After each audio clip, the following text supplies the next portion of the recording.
திருச்சிற்றம்பலம். திருநாவுக்கரசு சுவாமிகள் அருளிய தேவாரம் 4ஆம் திருமுறை. பண் பழந்தக்கராகும்.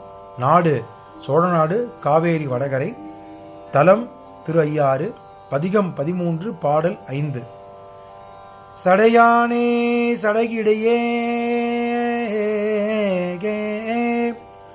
சடையானே சடையிடையே தவிழ்ந்த தன்மதியானே, சடையானே சடையிடையே தவிழ்ந்த தன்மதியானே, விடையானே விடையேறி புறமரித்த வித்தகனே, விடையானே விடையேறி புறமரித்த வித்தகனே, உடையானே உடைத்தலை,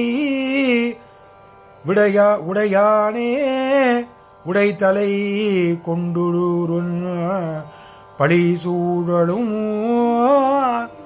உடையானே உடைத்தலை கொண்டு டூருவன் பழி சூழலும், அடையானே ஐயாரற்கு ஆளாய் நான் உயிர்ந்தேனே, உடையானே உடைத்தலை கொண்டு உருவன் பழி குழலும், அடையானே அடையானே ஐயாரற்கு ஆளாய் நான் உயிர்ந்தேனே.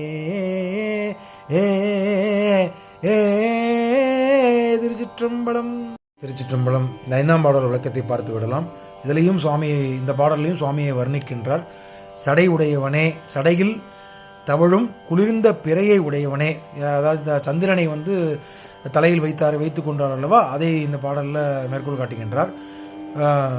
விடையவனே, விடை வாகனம் உடையவனே. விடை என்ன உங்களுக்கு தெரியும், ரிஷவ வாகனத்தை பற்றி மேற்கோள் காட்டுகிறார். விடையாக மாறிய திருமாலின் மீது அமர்ந்து மூன்று பறக்கும் கோட்டையும் எரித்த திறமையானவனே, எல்லோரையும் அடிமையாக உடையவனே. எல்லோரும், அதாவது அடியார்களாகிய நாம் அனைவரும் சிவபெருமானுக்கு அடிமை.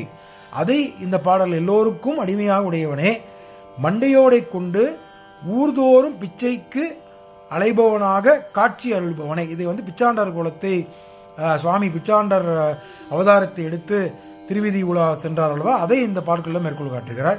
அனைத்து உயிருக்கும் சரணடைந்த தகுந்த உடைய பொருளே, திருவையாற்றில் அமர்ந்திருக்கும் எம்பெருமானே, அடியேனே உனக்கு நான் ஆளாக மாறி உயிர்ந்து அடைந்தேனே அப்படின்னு சொல்லி இந்த பாடலில் ஐயாறு அப்பனின் பெருமையை கூறி, அவருக்கு அடியவனாகிய நாவுக்கரசராகிய அடியவன் சொல்லி, அடியேன் நான் உனக்கு ஆளாக மாறி உயிர்ந்தனை அடைந்தேனே அப்படின்னு சொல்லி இந்த பாடலை முடிக்கின்றார். திருச்சிற்றம்பலம்.